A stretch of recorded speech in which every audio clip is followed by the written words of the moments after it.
Well, folks, in building 15, last week I walked it ahead of going for our top out inspection, and looking at the code book, I have one sanitary that we got a small leak in there, so we got to drain all the water out of that, then fix that, and then fill it all full of water. Other than that, we're ready for our plumbing inspectors.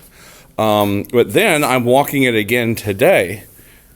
Even though we haven't made cut that piece out and fixed it yet, I'm walking now for the options on the plumbing.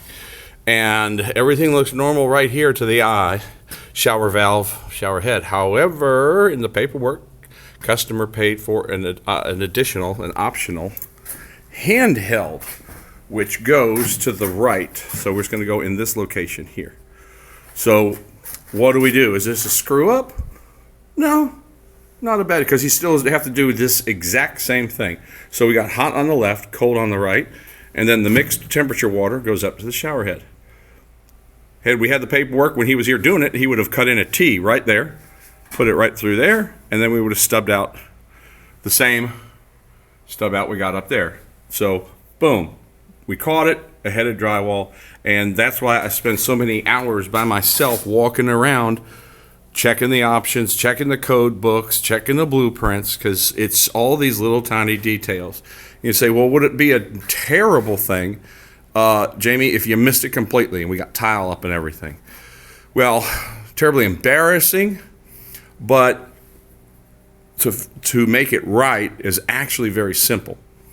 So if I screwed it up and I didn't notice it, plumber didn't catch it, nobody caught it, and my customer care managers on their walk didn't catch it, so everybody missed it, okay? Then what we do is we come to the back side of the wall. I'm inside the master now, and so we know how high this valve is. We would then cut the drywall, I keep trying to keep my hand, about a 16-inch wide piece by about 8 inches tall.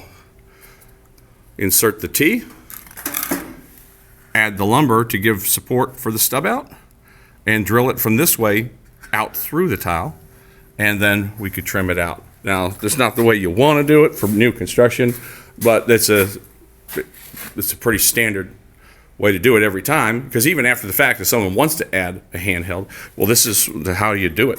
I mean, you would not want your plumber tearing up all this darn tile just to put that in there. That's not the way the Lord intended, but going through the backside would be the remediation.